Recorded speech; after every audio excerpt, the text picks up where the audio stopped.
Proceed to our Bible reading. I hope and pray na wala na pong sige tayo, sige labas.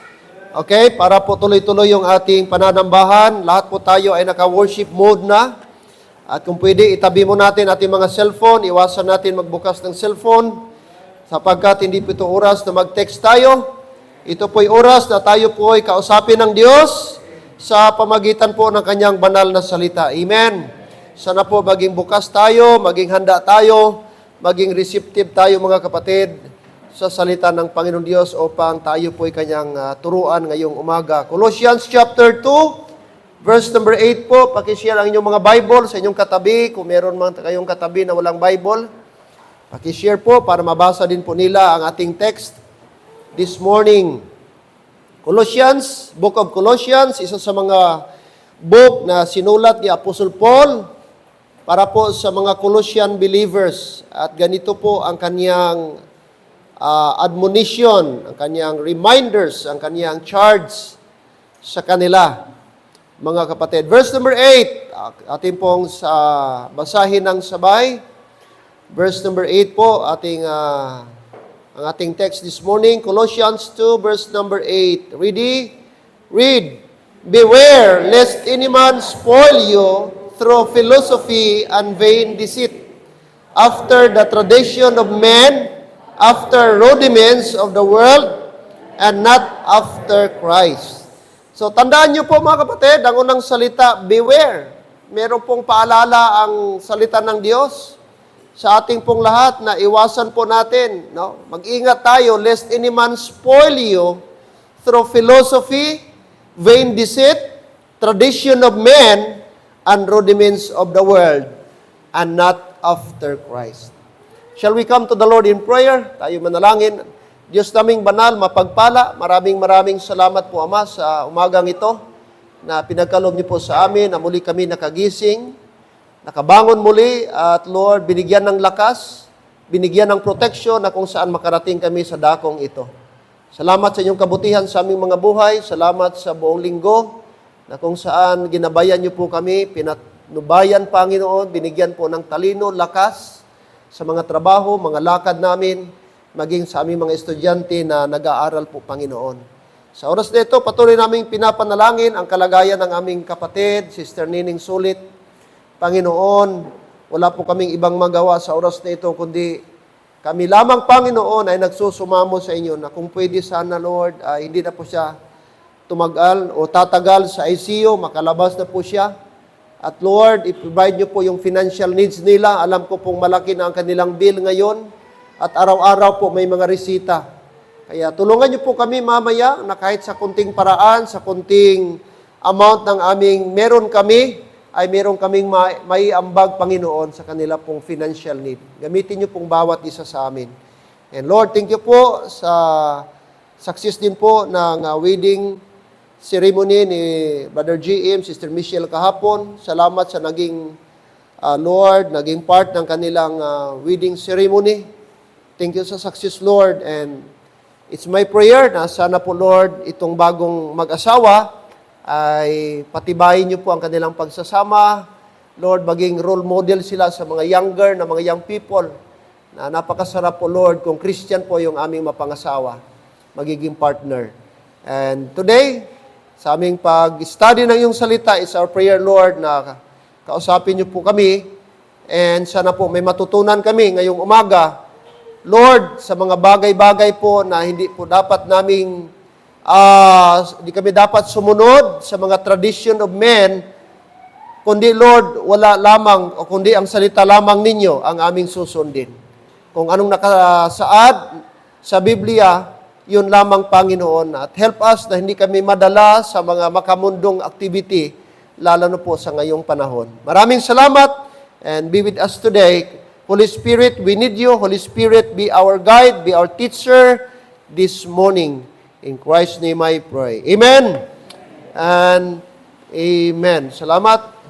You may be seated. Ating binasa is a reminder from Apostle Paul na mayroong mga bagay ang mga Colossian believers na dapat nilang iwasan. Likas po sa tao, mga kapatid, na madala tayo minsan sa mga tradisyon din po. At nung panahon pa man ni Paul, meron ng mga tradisyon na sinusunod ang mga tao. In fact, kahit po Christian na itong mga Colossians, ay may mga dala-dala pa rin silang mga practices na patuloy pa rin nilang pinapractice na kahit Christian na po sila. And that is why si Apostle Paul, sa kanyang sulat, pinaalalahanan niya ang mga Colossian believers na mag-ingat po sila. Sabi niya, beware. Yang word na yan is a word of caution. The word beware is a word of warning. Beware lest any man spoil you through philosophy. Mag-ingat kayo na hindi kayo matangay, madala, mapulyot, makurap. That's the word spoil. Through philosophy, ano pa? Vain deceit. At saka, pangatlo, after the tradition of men. After the rudiments of the world and not after Christ. So mag-ingat tayo sa philosophy. Iwasan natin ang vain deceit. Iwasan po natin ang tradition of men. At higit lalo, iwasan natin ang rudiments of the world. Sapagkat yung mga bagay na yan ay hindi po ayon kay Kristo. Okay, now, ngayong umaga, Santa Claus and Satan's cause. Okay, napakasikat po ito mga kapatid. No? Na tradisyon. The modern day is American version of Saint Nicholas. Ang Christmas ngayon na siniselebrate ng mga tao is itong modern day, American version mga kapatid, gi-adapt po yan kay Catholic bishop na si Saint Nicholas.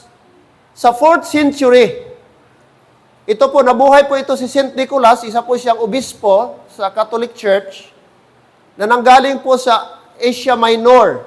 Saan ba yung Asia Minor? Yan po ang part ng Turkey sa ating modern time ngayon.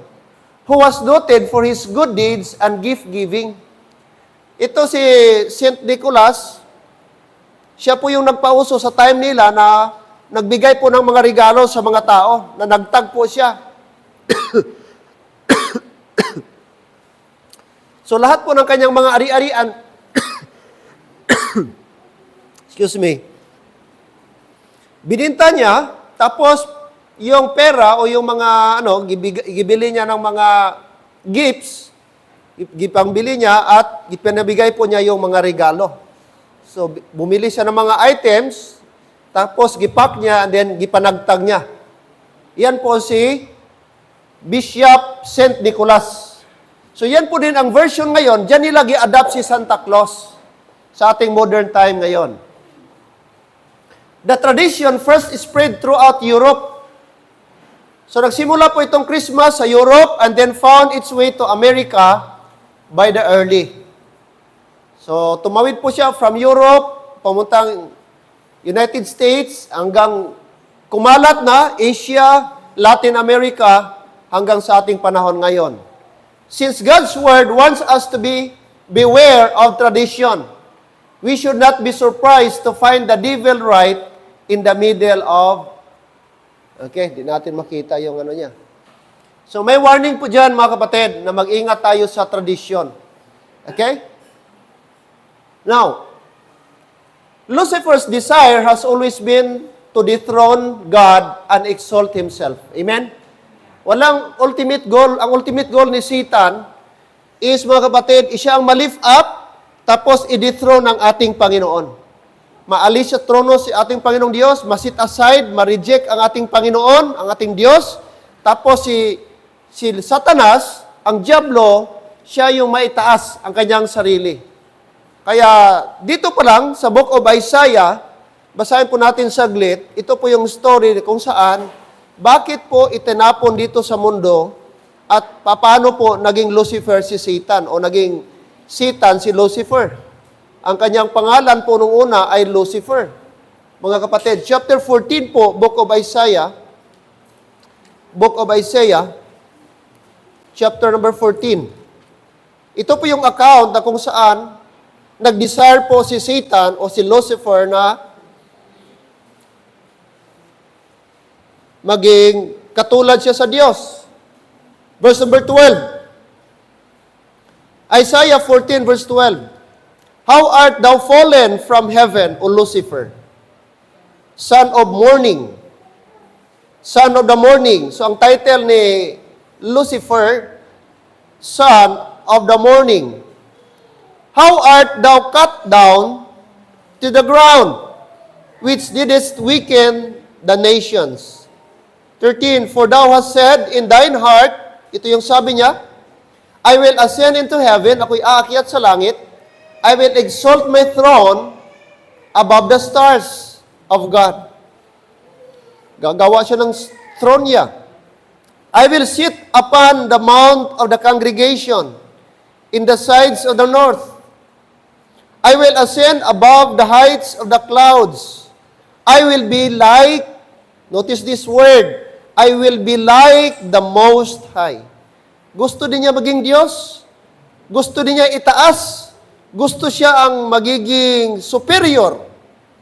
Yet thou shalt be brought down to hell, to the sides of the pit, mga kapatid.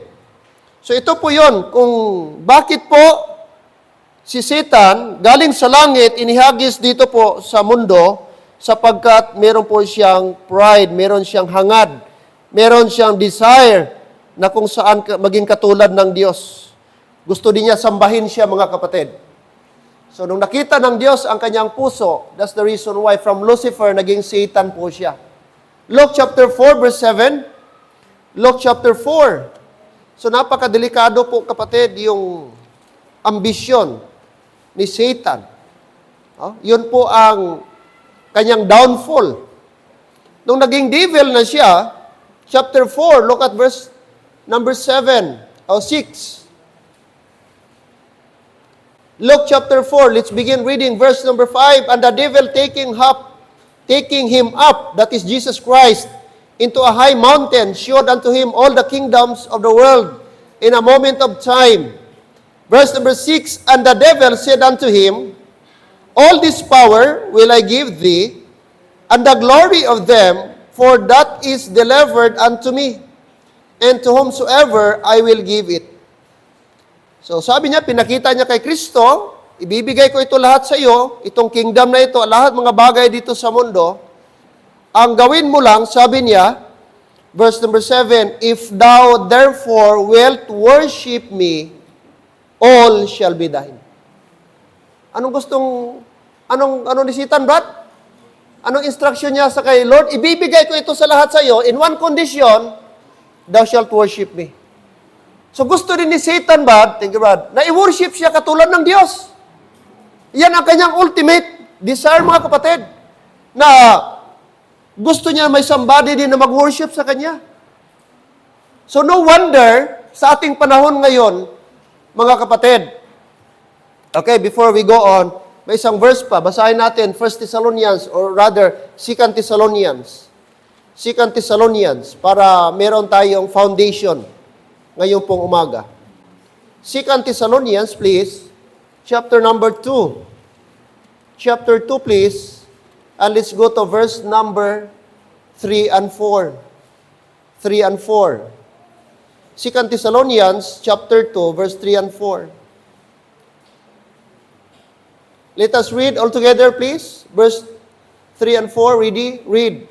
Let no man deceive you by any means, for that day shall not come, except they come a falling away first, and that man of sin be revealed, the son of perdition, who opposeth and exalteth himself above all that is called God, or that is worshipped, so that he as God sitteth in the temple of God, showing himself that he is God. Kita mo si Satan, anong desire niya ba? Gusto siya i-worship, at sabi niya, showing himself that he is God. Gusto din niya maging God. Kaya ngayong umaga, isa sa mga famous na tradition, mga kapatid, is Christmas. At isa sa mga bida sa Christmas season, walang iba si Santa Claus. At alam niyo po, mga kapatid, si Santa Claus ay katulad po siya ni Lucifer na gusto din siyang sambahin. Siya po ay counterpart. Now, i-compare natin si Jesus Christ as si Santa Claus at wala pong difference. Gi-imitate kung ano ang characteristic ng ating Panginoong Hesukristo, gusto din po, mga kapatid, ni Santa Claus na i-imitate ang ating Jesus Christ, which is the Lord Jesus Christ, our Savior. Ano po si Jesus Christ, mga kapatid? Okay? Jesus Christ is eternal. Medyo po na anuhan. Anong sabi? Revelation chapter 1 verse 8? I am Alpha and Omega, the beginning. Okay, saith the Lord, which is and which was and which is to come. Okay, so si Jesus Christ, eternal. He is from the beginning. I am Alpha and Omega, the beginning and the end. Anong sabi ni Santa? Santa is eternal. Giklaim din niya eternal. A child knows nothing if he's beginning to a child Santa. So ang bata, kung tanungin mo ngayon, ang akala ng bata na si Santa din po ay matagal na. Wala din siyang wala siyang parents. Okay? Wala siyang beginning. Yun ang, kahit ako nung una, Brad, akala ko rin si Santa eternal. Okay?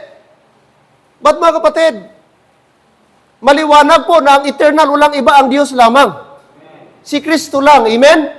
Pero anong ginapromote ng tradition ngayon, which is Christmas, that Santa is like Jesus Christ, He is eternal. O, grabe yung pag-counterfeit, grabe yung pag-imitate ni Satan, mga kapatid, sa ating Panginoong Hesus. Okay. Pangalawa, Jesus Christ lives in the north. Psalm chapter 48, verse number 2. Anong sabi ng Psalm? Beautiful for situation, the joy of the whole earth is Mount Zion on the side of the north, the city of God. Medyo na, natin. So saan si Jesus Christ nakatira? Mount Zion on the side of the north, the city of God. Psalm 48, verse number 2. Anong pag-portray nila kay Satan? Kay Santa? Lives in the north. Tradition holds Santa Claus lives at the North Pole, a place above us. North Pole. Diba? North taas. South, baba sa ilalim. Ang North, ganon. So bakit sa lahat na lugar, bakit si Santa gisabi sa North nakatira? Bakit hindi siya sinabi sa middle, sa equator, o sa South Pole? Bakit sa North Pole? Which is ang ating Panginoon sa North, sinabi ng Bible, sa North, Mount Zion, the North. Okay? So, coincidence ba yan, mga kapatid? Hindi. Talagang giplano ni Satan na gamitin si Santa para imitate ang ating Panginoon. Gideceive tayo. Gideceive. Mga kapatid, gi-imitate niya ang karakter ng ating Panginoon. Which is the Lord Jesus Christ. What else? Jesus Christ wears red clothing. Revelation chapter 19, verse 13, and He was clothed with a vesture dipped in blood, and His name is called, Wonderful. Okay? Revelation 19, medyo kasi ang pag-adjust natin. Buksan niyo po, Revelation chapter 19, verse 13. Revelation 19:13, and He was clothed with a vesture dipped in blood, and His name is called the Word of God. The Word of God, dipped in blood. That is our Jesus Christ, ang kanyang damit. And He was clothed with a vesture dipped in blood, that is red. Pag sinabi mong blood, automatic po yan, register sa mind, that is red. Oh. Ano si Satan? Santa wears red clothing. Santa wears a red furry suit.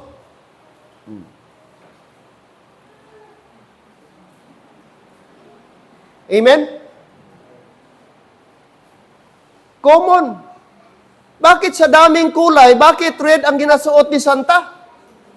Bakit ang kanyang cap red? Bakit ang kanyang damit red? Di ba pwede green? Di ba pwede blue? Di ba pwede violet or other color? Bakit red? Si Jesus Christ, ang kanyang damit, pula. Deep with blood. Pero tingnan mo si Satan, gaano siya ka-clever. Kung anong damit ang ating Diyos, Brad, ganon din. Yan pa tayo? Jesus Christ has white hair. Hindi lang po may pulang damit ang ating Panginoon, may puti siyang buhok. Revelation chapter 1 verse 14, His head and His hairs were white like wool, as white as snow, and His eyes. Puti ang buhok. Sabi ng Biblia, puti ang buhok ng ating Diyos. Anong kulay ng buhok ni Santa?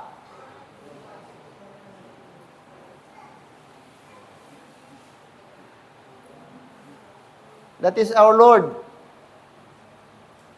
Santa has white hair. Santa is always pictured as an old man with white hair like wool.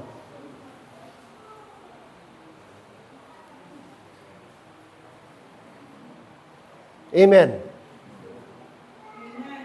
Maliwanag mga kapatid. Kung paano si Satan, gi-imitate niya ang ating Savior, the Lord Jesus Christ. Ano pa? Jesus Christ ascended and gave gifts unto men. Ephesians chapter 4, verse 7 and 8. Ephesians, but unto every one of us is given grace, medyo lyrical error, according to the measure of the gift of Christ. Wherefore He saith, when He ascended up on high. Basahin natin, kaya naputol. Ephesians chapter 4. Ephesians, please. Importante ito mga kapatid. Amen? Kaya makinig tayong maigi. Ephesians chapter 4. 7 and 8. But unto every one of us is given grace according to the measure of the gift of Christ. Take note, the gift of Christ. Binigyan tayo ng mga gift of grace according to the measure of the gift of Christ. Verse 8, Wherefore He saith, when He ascended up on high, He led captivity captive and give gifts unto men. Notice the phrase, and give gifts unto men. Sinong unang tao nagbigay ng gifts sa mga tao, Brad? Si Kristo.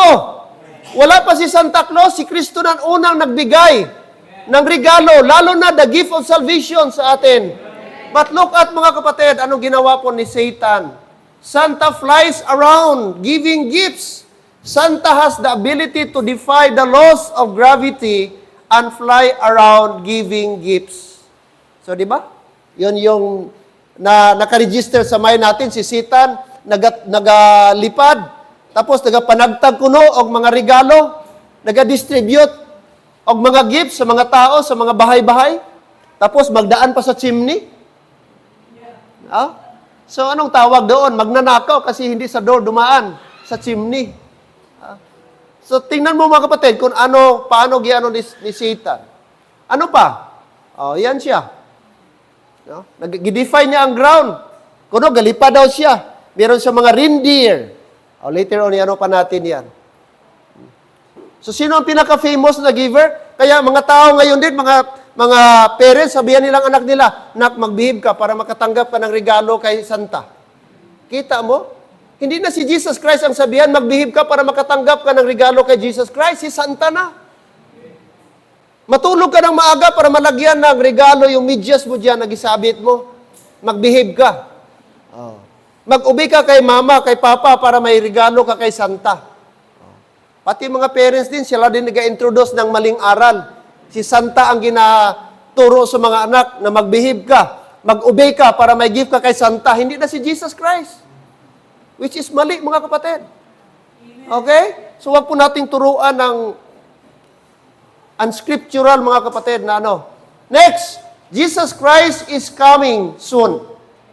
Okay, Revelation 22:20, He which testifieth these things saith, Surely I come quickly. Amen. Even so come.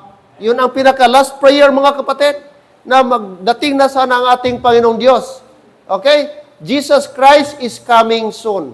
Oh, si Santa. Santa is coming soon.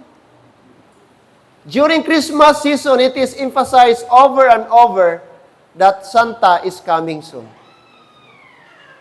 Santa is, coming to town. Oh, di ba? Hindi siya dating bad. January, February, March, April, hindi. December lang. December lang talaga kapunta si, Santa. Oh. Grabe ka, ang tao. No? We are bombarded, na-educate tayo mga kapatid sa ganon. Okay? Na only Jesus Christ is coming soon. Siya yung dapat dating antayin. Yun dapat ang makapa-excite sa atin yung coming ni Jesus Christ, hindi ang Santa. Ay, salamat kay Christmas na, Santa. Santa, maluoy ka man. Oh, sininang ko nakalimot na sa akon. Oh. Minsan doon nag-pray kay Santa Claus. Ano pa? Jesus Christ is omniscient. Omniscient. That means to say, mga kapatid, He knows all the time. Okay. So, nagsampaw man yung ating mga verse. Okay, Proverbs. Book of Proverbs, mga kapatid. Buksan po natin. Okay? Proverbs.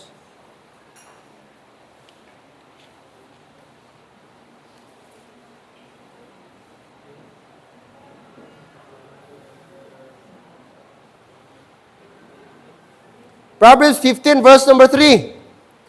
Proverbs 15, verse number 3. Anong sabi po ng Proverbs? Okay, ready? Read. Beholding the evil and the good, and Jesus knowing their thoughts. Sa Matthew din po yan. So sabi ng Proverbs, the eyes of the Lord are in every what? Every place. Beholding evil and the good. So sino lang yung may eyes, beholding evil and good? That is the Lord. Matthew, mga kapatid, Jesus knowing their thoughts and said, Wherefore think ye evil in your hearts? That is also the Lord Jesus Christ. Jesus knowing their thoughts. Only Jesus has the authority, has the capacity, has the ability to know our thoughts. Wala na pong iba. Pero anong sabi nila kay kay Santa? Santa is omniscient. The word omniscient, He knows everything. Children are taught that Santa knows when you have been bad or good. Kita mo? Alam daw ni Satan kung gumagawa ka ng mabuti, at alam din ni Satan kung gumagawa ka ng masama. Yun ang tinuturo, yun ang sabi ng song. Oh. So itong idea na ito, nagtuturo na si Santa din, katulad sa Diyos, omniscient, which is not. Only God is omniscient. Only God knows everything, mga kapatid. Amen? Pero tingnan niyo po, ang mundo. Ginakondisyon ang ating mind. So that is counterfeiting, mga kapatid. Ano pa? Jesus Christ is omnipresent. Matthew 18:20, sabi ng verse, For where 2 or 3 are gathered together in my name, there I am in the midst of them. Kung saan daw yung 2 o 3 na nagagather sa aking pangalan, ang Diyos nandun. Okay? That means God is everywhere. God is everywhere. So ano din ang sabi nila kay Satan? Kay Santa? Santa is omnipresent. Santa must be omnipresent because he has the ability to visit over 1 billion homes in 24 hours period. Ganon ang pagkakondisyon. Makadistribute daw si Santa Claus ng mga gifts in 24 hours, mga kapatid. Over a period of billion gifts. So kita mo yan? Ang kanilang pag-destroy sa Word of God. What else? Jesus Christ is omnipotent. Matthew 28:18, and Jesus came and spake unto them, saying, all power is given unto me in heaven and in earth. Take note, all power is given to our Lord Jesus Christ. And look at Santa. Santa also, they considered omnipotent. He has the ability to carry presents. Carry presents. Medyo naputol kasi yan. Mga kapatid, magdala ng mga regalo. Okay? For over 1 billion children. Over 1 billion children. Dala siya ng mga regalo, i-distribute niya kung saan-saan. Kung saan man na continent, dadalhin niya. I-distribute niya. Iyon yung concept na gusto nilang i-portray about kay Santa. And what else? Jesus Christ has spirit helpers called angels. Nung gitim si Jesus Christ, sabi ng Matthew 4:11, then the devil leaveth him, and behold, angels came and ministered unto him. Sino ang nag-minister kay Jesus Christ after siya gitempt at umalis yung diablo? Ang mga angels. Si Santa Claus, mga kapatid, Santa has spirit helpers called, di ba? Meron siyang mga alalay, yung mga tinawag niyang mga elves. Elf, a spirit that night, a mar, a ghost, hag, or witch. Witch is mga evil spirit. Di ba yun angel? Mga evil spirit. Yung sabi nila, duwende, or ano yan, elves. Evil spirit yan. Huwag mong isipin na mabuting, ano yan, helper yan. No? Any spirit outside the angels, mga kapatid, is evil spirit. No? So, wala pong kaibahan, mga kapatid, sa kay Satan. So, dito natin makita kung talagang papano gipulyot, gikurap ni Satan ang mind ng mga tao.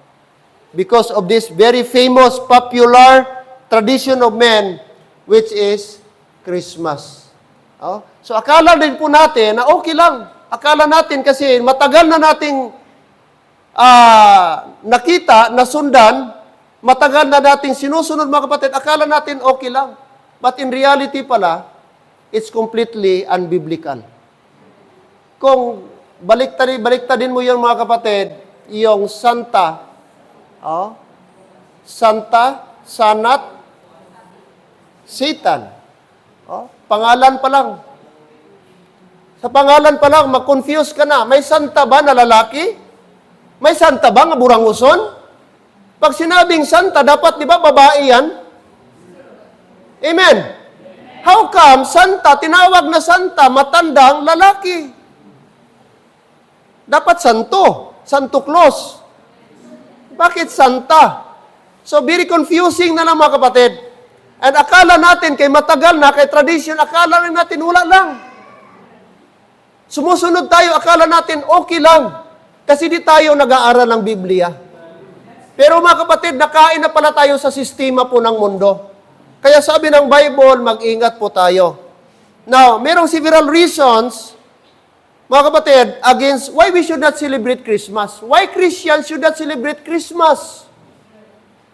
Okay, number one, why we don't celebrate Christmas? Because number one, the Lord condemns using pagan religious practices in His worship. Ano dapat? Reason number one, the Lord condemns using pagan religious practices in His worship. Kapatid, pagan practice, basahin mo po ang history ng Christmas, pagano po yan. Okay, pangalan pa lang na Christmas is nowhere to be found in the Bible. Show me, mga kapatid, na mayroong word Christmas in the Bible from Genesis to Revelation. Nabasa ko na entire Bible several times, but never a single word na nakita ko at nabasa ko the word Christmas. Amen. So, basahin po natin mga kapatid, Deuteronomy chapter number 12. Deuteronomy chapter number 12. Dito po mga kapatid, chapter number 12, verse number 29. Verse number 29. 12 verse 29 hanggang 31.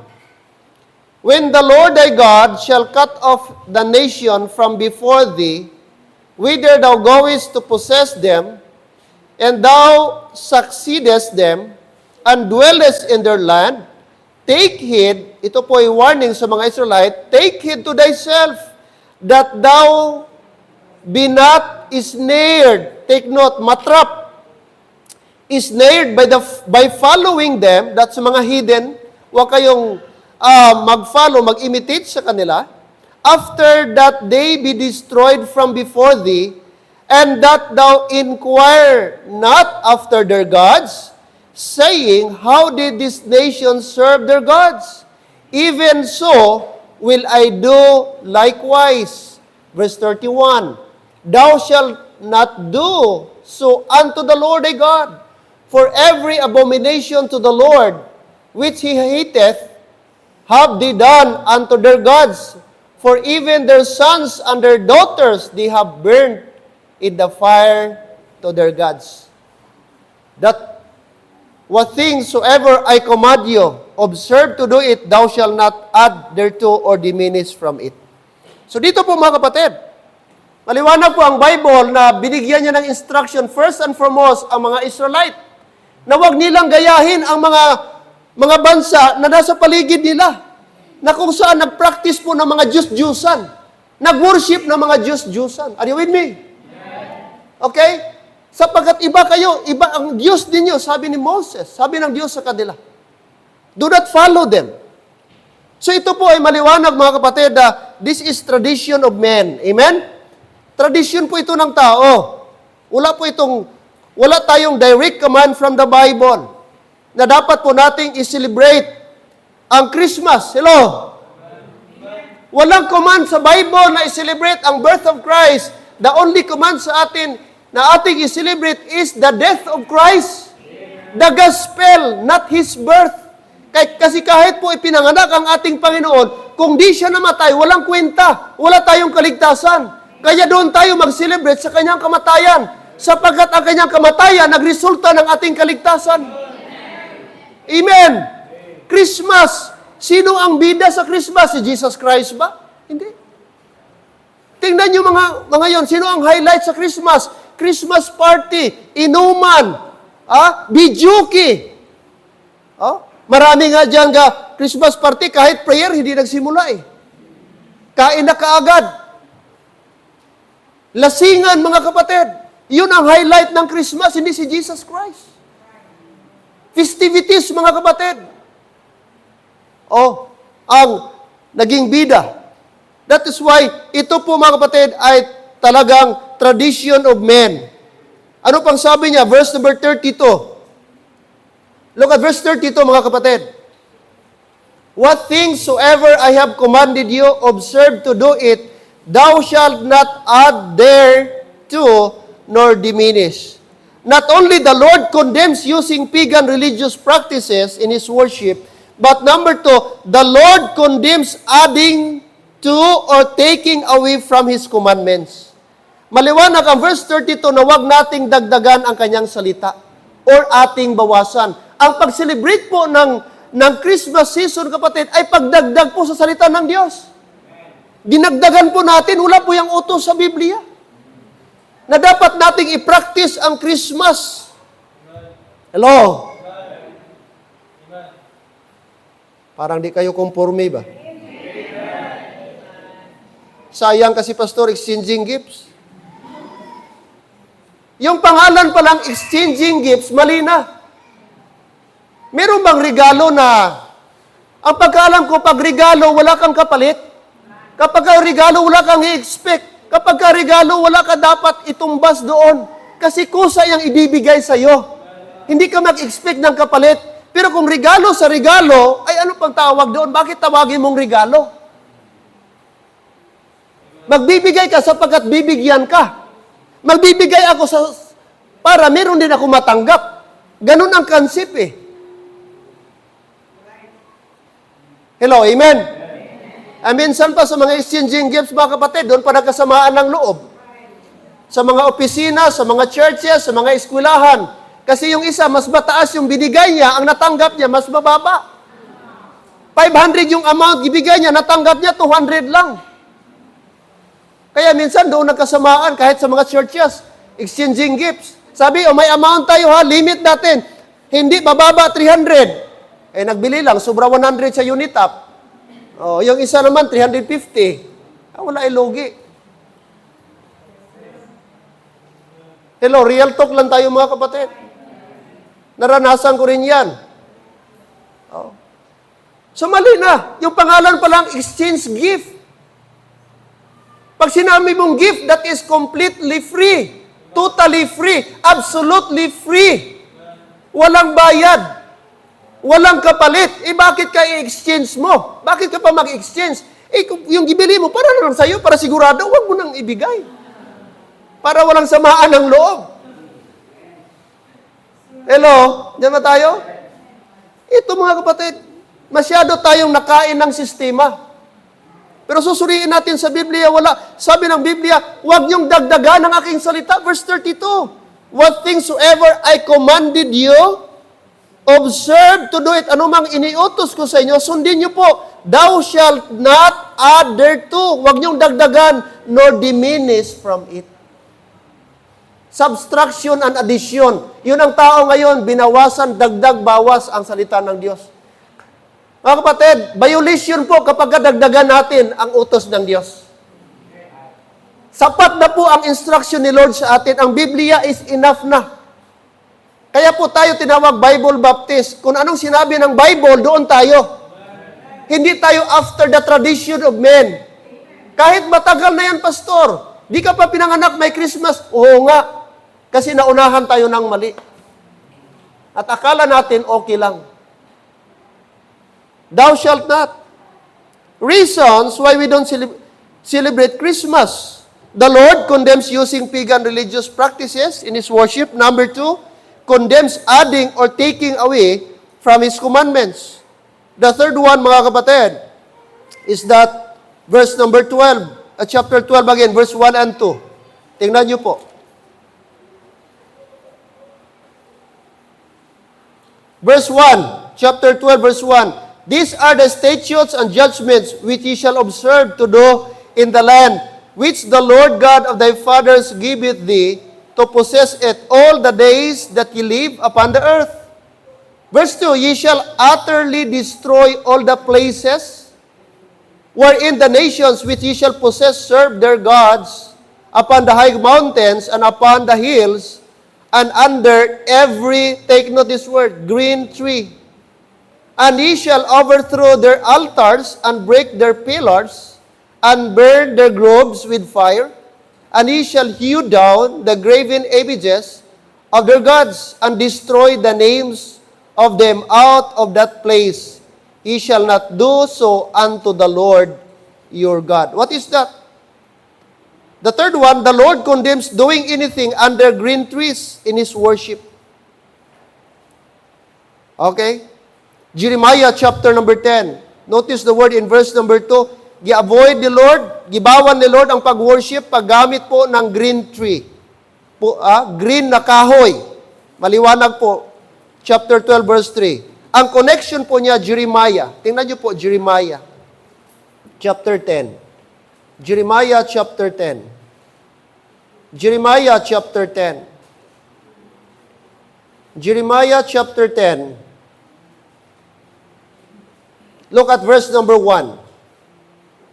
Verse 1, Jeremiah chapter 10, verse 1. Hear ye the word which the Lord speaketh unto you, O house of Israel. Thus saith the Lord, Learn not the way of the heathen. Huwag niyong sundin ang kaparaanan ng mga pagano. And be not dismayed at the signs of heaven, for the heathen are dismayed at them. Verse 3, for the customs of the people are vain. For one cutteth a tree, isang tao nagputol ng kahoy, of the forest, the work of the hands of the workman with the axe. Verse 4, deck it, that means gidecorate nila, deck it with silver and with gold. They have fastened it with nails and with hammers, that it move not. They are upright as the palm tree, but speak it not. They must needs to be born, because they cannot go. Be not afraid of them, for they cannot do evil, neither also it is in them to do what? Good, mga kapatid. So ano po ito? Ano bang forma ng Christmas tree? Ano bang made of Christmas tree? Kaya nga tree, mga kapatid eh.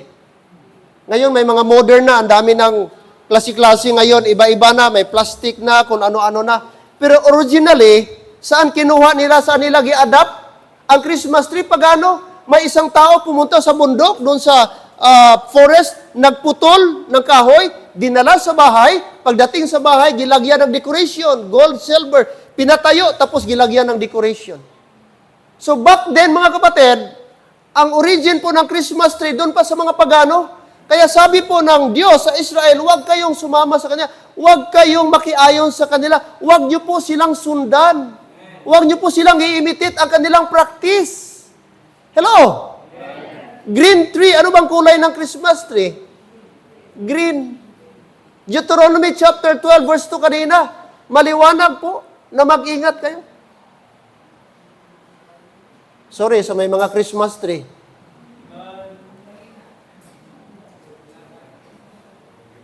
Mga kapatid, magbasa po tayo sa Bible. Hindi po tayo dito na masyadong sobra ka ng pastor, sobra ka No. What is, mga kapatid, sinasabi lang natin ang Biblia. Kung anong sabi ng Biblia, hindi po ako galit, hindi po ako, Biblia po dito ang pinag-usapan natin.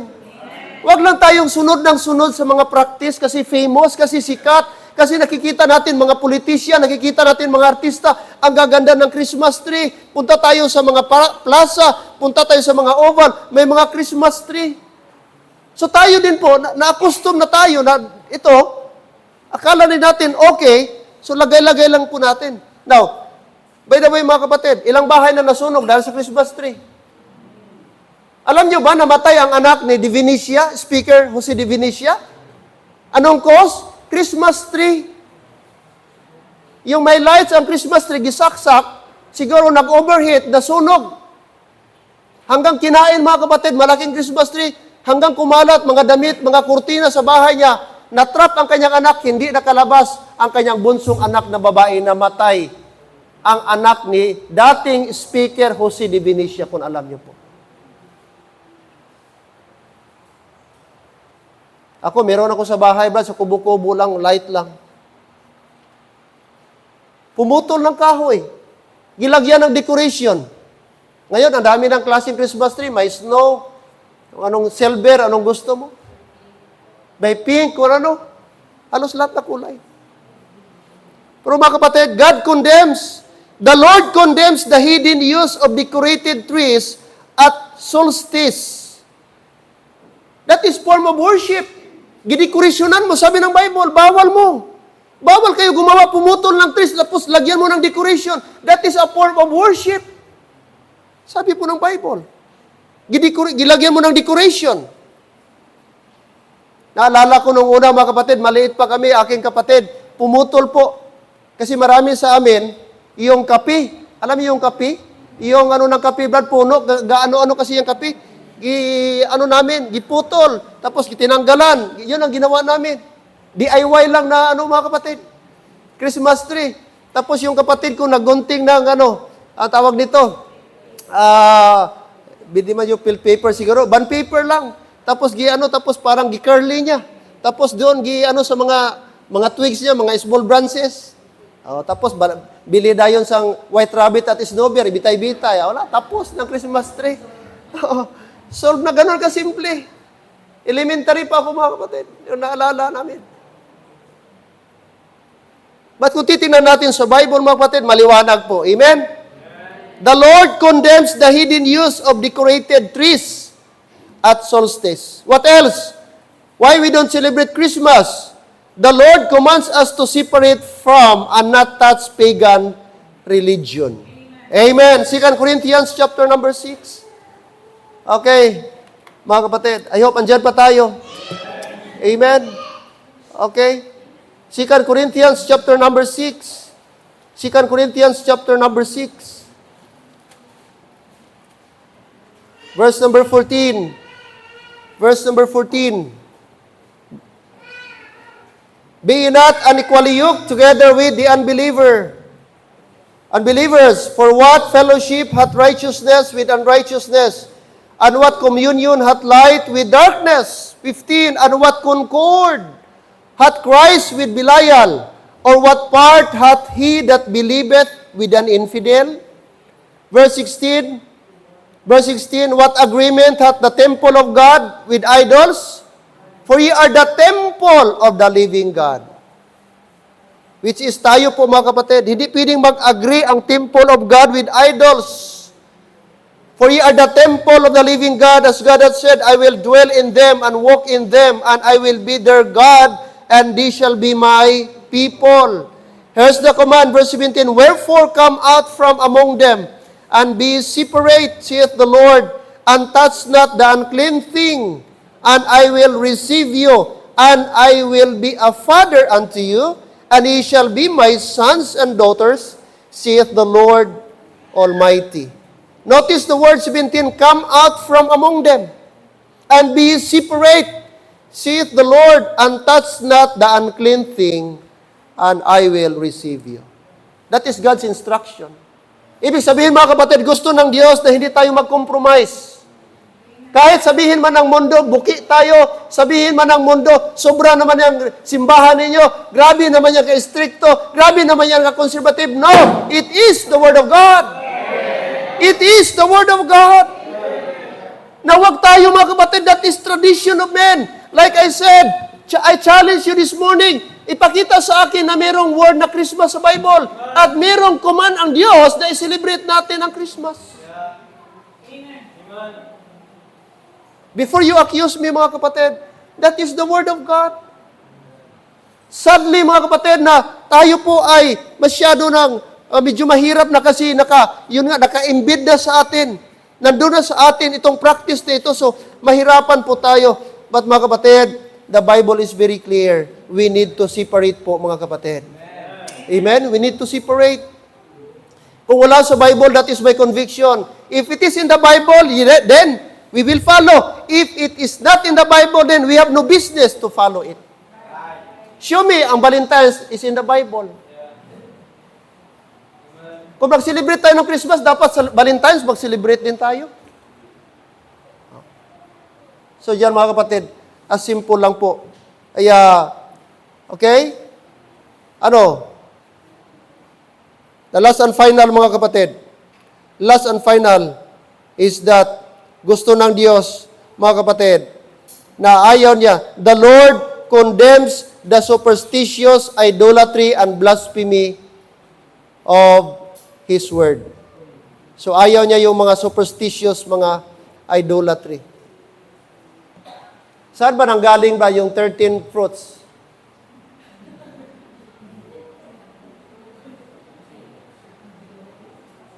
Ha? 13 fruits? 13 kinds of fruits? Sino bang nagpauso niyan? Mga insect. Tapos dapat magbili ka ng tikoy para maging malagkit ang inyong Huwag tayo tradition of men yan, Brad. Dami tayong mga tuo-tuo na until now gina-practice natin, akala natin, kailangan ka magdamit ng ganito. Dapat daw, bawal ka magwalis pag 31, huwag kang magwalis. Kahit ano kadugyot, sige lang. Kay maglabas ang malas. Ang malas, kung magkasakit ka sa sobra mong dugyot, yan ang malas. Hello, amen? Ang malas, kung nasunugan ka dahil sige ka paputok, instead, i-offering mo yan, nagbili ka ng paputok, o nasunog tuloy yun, yan ang malas.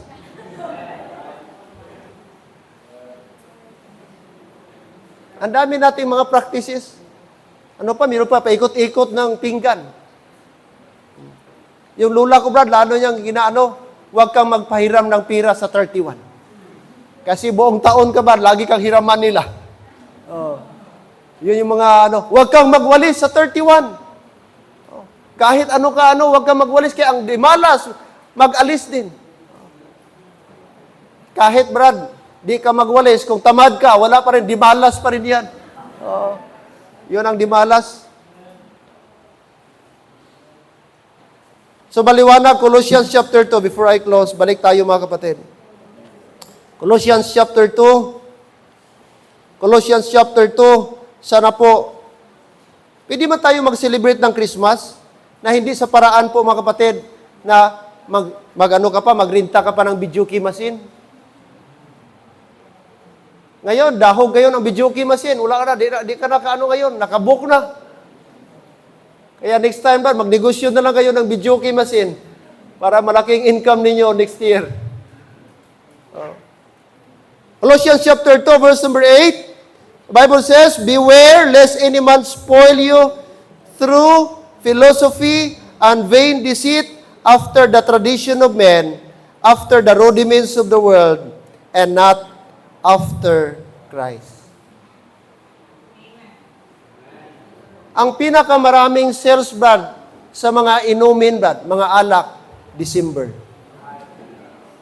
Pinakamaraming baboy na namatay, kinatay, Brad, December. Yes or no? Yes. Pinakamaraming lasing, December. Tanong, saan si Jesus Christ? Meron ba nagsabi, okay, bago tayo mag-videoke, mag-Bible study muna tayo? Wala. Umaga, videoke, udto, gabi, sunod umaga na lang, videoke, hanggat hindi kunin ang videoke machine, ginuto ng oras. Kahit ang mga kapitbahay, wala na, gapinitin siya na kay walang tulog-tulog, halos batuhin ka na. Kapatid, pwede tayo mag-celebrate in a Christian way. Amen? Hindi katulad sa sanlibutan. At sana po, hindi na tayo magpauso, magsige papalupok. Una, nagdagdag ka ng basura. Marami na tayong basura. Tingnan mo, dali lang gabaha ang marble dahil sa basura. Tapos ngayon, dagdagan mo pa, sige ka palupok. Pollution sa air. Tapos, noise pollution. Tingnan niyo ba yung aso natin? Tingnan mo, Bakit andyan yung aso natin? Di ko lang gisaway, kaya naawa ako sa aso natin. Takot sa palupok. Kasi po, palabasin ko yan ngayon doon, tapos baka maglayas na yan sa ating simbahan. Aso ko yan, gidala ko yan dito para may magbantay sa church, gisacrifice ko yan. Pero takot dahil sa ano? Doon sa amin, Brad, galit na galit ako, ginasaway ko mga bata, kay uso yung buga, yung pipe ba? Gaugtas ko doon. May kapitbahay kami, bagong panganak, months pa lang, 3 months pa lang bata, gapisik. May matanda kami doon. Mga senior, gapisik, 2:00 ng hapon, tingtulog. Sige, palupok, sige, palupok. Sabi ko, sigihan nyo na, tawagan ko kamo kapulis. Gibidyuhan ko. Sabi ko, isabihin ko ito sa barangay. Bawal yan. Bawal yung buga na yan. Di ba disturbo? Air pollution, noise pollution, kung ano-ano pa. Kaya sana po, huwag na tayo magdagdag sa problema ng ating lipunan. I-celebrate natin Christmas in a Christian way. No? Na hindi ka nakadisturbo ng ibang tao. Hindi ka nakabulahaw ng ibang tao. Hindi ka nakapirwisyo ng ibang tao. Amen? Mga kapatid, pwede tayo magtipon-tipon mo lang siguro na no need na ng...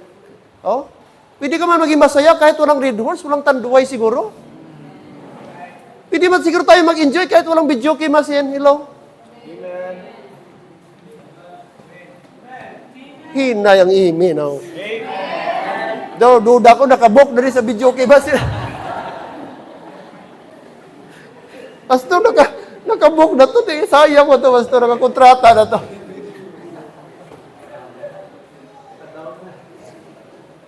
Sige ba, dalhan na lang sa Thanksgiving ba sa Sunday?